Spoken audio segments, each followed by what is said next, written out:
عنوان ہے پشیماں ہونا۔ کچھ لوگ کچھ بھی دیکھ کر، محسوس کر کے، اپنے تئیں سوچ کر فیصلہ کر لیتے ہیں اور یقین بھی کر لیتے ہیں۔ ایسا شروع ہوتا ہے شک سے، لیکن ایسا فیصلہ کرنے والے، بہت جلد فیصلہ کرنے والے، بہت جلد پشیماں بھی ہو جاتے ہیں۔ قصہ ہے ایک لاٹری ٹکٹ کا، ایک بڑے انعام کا۔ لاٹری ٹکٹ میرے ہاتھ میں تھا۔ خوشخبری دینے والا مجھے میرا انعام نکلنے کی خوشخبری سنا کر اپنی راہ پر چل پڑا۔ میں نے خوش ہو کر اپنے انعامی ٹکٹ کو ایک بار پھر دیکھا۔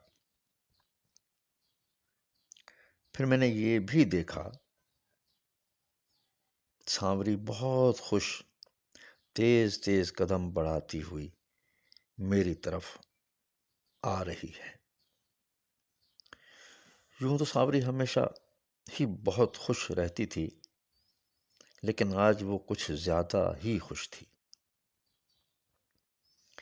میرے قریب آ کر اس نے کہا،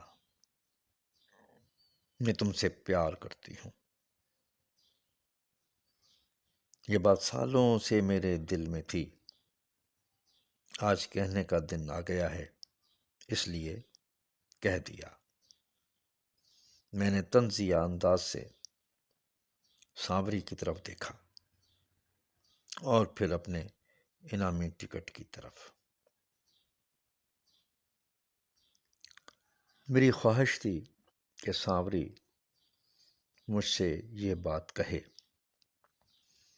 اور میں اس بات کے لیے انتظار کرتا رہا۔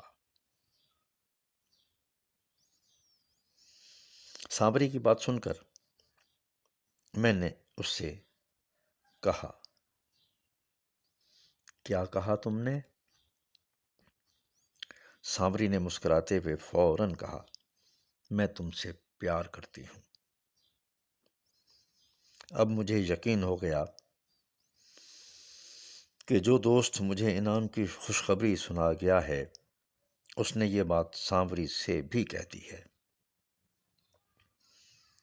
میں نے ایک بار پھر فخریہ انداز سے اپنے انعامی ٹکٹ کی طرف دیکھا اور طنزیہ انداز میں سانوری کی طرف، لیکن وہ ہر بات سے، ہر سوچ سے بے خبر، بس مسکرا کر دیکھے جا رہی تھی۔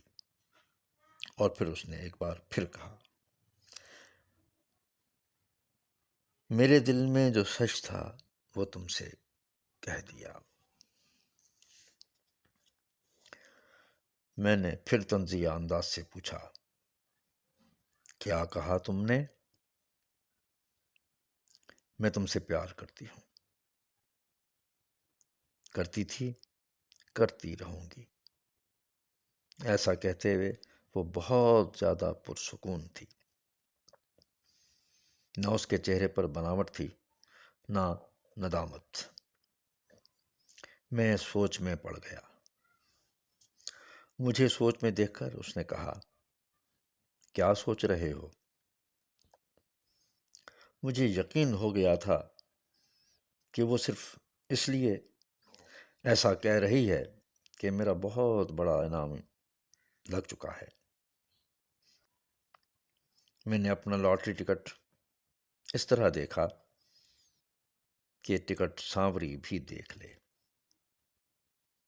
لیکن اس نے جو کہا اس بات نے میرے ہوش اڑا دیے۔ اس نے کہا، تم ایک نمبر سے رہ گئے،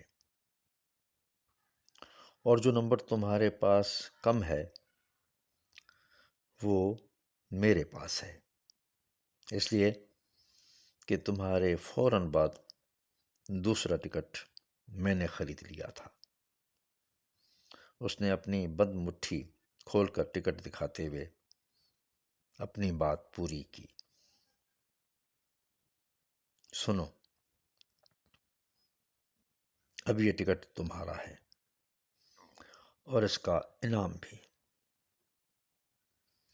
بالکل اسی طرح جس طرح میں تمہاری ہوں۔